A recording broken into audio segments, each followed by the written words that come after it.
Assalamualaikum warahmatullahi wabarakatuh. Saya Nadiniati, NIM 3520072. Pada kesempatan kali ini saya akan membahas tentang materi Ikhwan Al-Sofa. Berikut materinya. Latar belakang lahirnya Ikhwan Al-Sofa. Ikhwan Al-Sofa adalah nama sekelompok pemikir Islam yang bergerak secara rahasia dari sekte Syiah Ismailiyah yang lahir pada abad keempat Hijriyah di Basrah.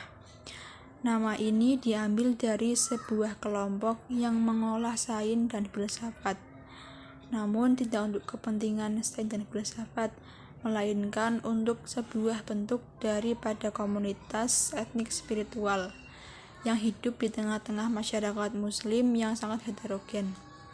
Perebutan kekuasaan di antara jamaah dalam satu komunitas dan sekte mereka. Asas ini berdiri sesuai dengan namanya Ikhwan Al-Sofa.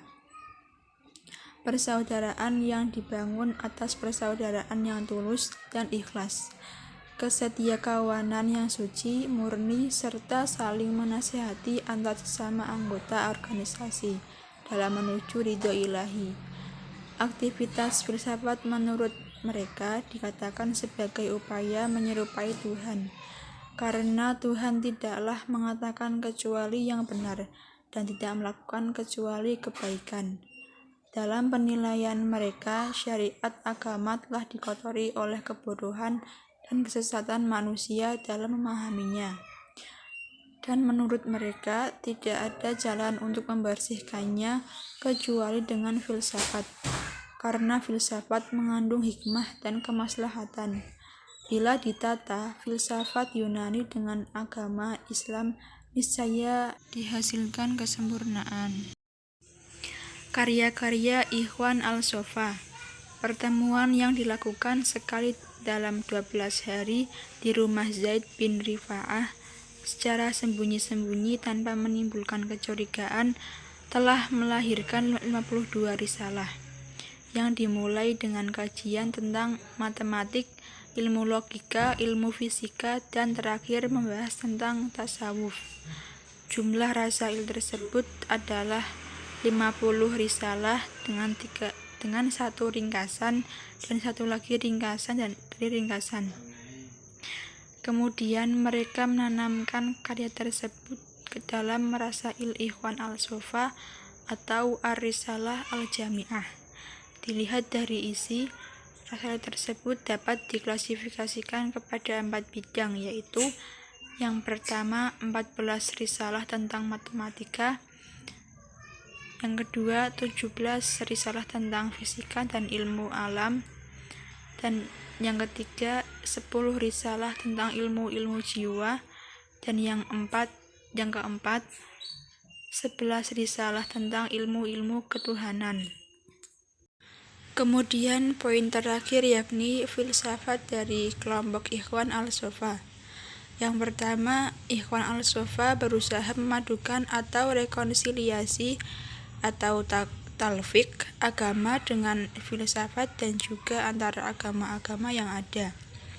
Usaha ini terlihat dari ungkapan mereka bahwa syariat telah dikotori bermacam-macam kejahilan dan dilumuri berbagai kesesatan. Satu-satunya jalan membersihkannya adalah dengan filsafat.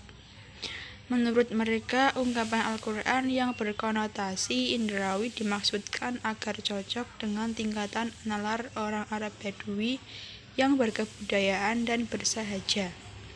Sedangkan yang memiliki pengetahuan yang lebih tinggi, mereka harus memakai takwil untuk melepaskan diri dari pengertian lafzi dan indrawi. Untuk itulah Ikhwan Al-Sofa berusaha dengan gigih memadukan filsafat dengan agama dan menurunkan metafisika dan ilmu pengetahuan dari puncak spekulatif murni yang tidak dapat dijangkau secara aktif dan praktis. Di samping itu, Ikhwan Al-Sofa juga memadukan antara agama-agama yang berkembang pada waktu itu dengan berasaskan filsafat, seperti Islam, Kristen, Majusi, Yahudi, dan lain-lain. Menurut mereka, tujuan agama adalah sama, yaitu untuk mendekatkan diri kepada Tuhan. Sedangkan perbedaan-perbedaannya, keagamaan bersumber dari faktor-faktor yang kebetulan seperti ras, tempat tinggal, atau keadaan zaman, dan dalam beberapa kasus juga faktor temperamen dan susunan personal. Karena itu, agama gabungan yang mereka maksud akan menjadi pegangan dalam negara yang mereka impikan. Dan hal ini merupakan tujuan utama mereka. Yang kedua, untuk menggantikan Daulah Abbasiyah yang berada pada kerusakan yang harus diganti dengan negara baru. Demikian juga penduduknya yang telah menjadi jelek. Negara baru yang mereka idamkan bagaikan laki-laki yang satu dalam segala urusan dan jiwa yang satu dalam segala pengaturan. Sedangkan penduduknya adalah al-khair atau baik, yang terdiri dari kaum ulama, filosof, dan orang-orang pilihan, di mana mereka semua sepakat terhadap pendapat yang satu, mazhab yang satu, dan agama yang satu pula. Kemudian yang kedua, tentang jiwa manusia bersumber dari jiwa universal. Dalam perkembangan jiwa manusia, banyak dipengaruhi oleh materi yang mengitarinya. Agar potensi jiwa itu tidak kecewa dalam perkembangannya, maka jiwa dibantu oleh akal.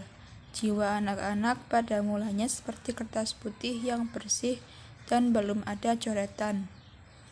Lembaran putih tersebut akan tertulis dengan adanya tanggapan imajinasi atau al-quwah al-mutakayyilah.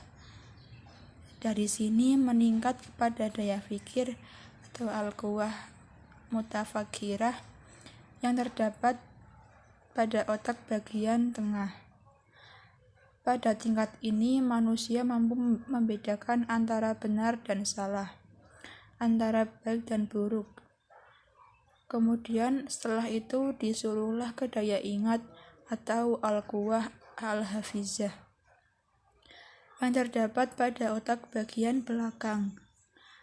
Pada tingkat ini, seseorang telah mampu menyimpulkan hal-hal yang abstrak yang diterima oleh daya fikir. Tingkatan terakhir adalah daya berbicara atau al-quwah al-natiqah, yaitu kemampuan pengungkapan pikiran dan ingatan itu melalui tutur kata yang bermakna kepada pendengar atau menuangkan lewat bahasa tulisan kepada pembaca. Manusia memiliki 5 kekuatan jiwa, sebagaimana ia mempunyai 5 kekuatan raga, yaitu daya imajinasi, daya fikir, daya simpan, daya ingat, dan daya tutur.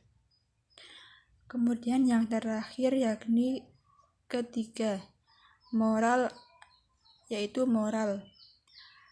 Adapun tentang moral, Ikhwan al-Sofa bersifat rasionalistis. Untuk itu, suatu tindakan harus berlangsung bebas. Dalam mencapai moral dimaksud seseorang harus melepaskan diri dari ketergantungan kepada materi, harus memupuki rasa cinta untuk bisa sampai kepada ekstase, percaya tanpa usaha, mengetahui tanpa berbuat atau sia-sia, kesabaran dan ketabahan, kelembutan dan kehalusan kasih sayang, keadilan, rasa syukur, mengutamakan kebijakan, gemar berkorban untuk orang lain, kesemuanya harus menjadi karakteristik pribadi. Sebaliknya, bahasa kasar, kemunafikan, penipuan, kezaliman, dan kepalsuan harus dikritis habis sehingga timbul kesucian perasaan, kecintaan yang membara sama manusia, dan kemarahan terhadap alam, binatang liar sekalipun. Baik, sekian dari saya. Itu tadi beberapa pembahasan tentang materi Ikhwan al-Sofa. Semoga bisa memberi penjelasan tentang materi tersebut. Kurang lebihnya mohon maaf. Terima kasih. Wassalamualaikum warahmatullahi wabarakatuh.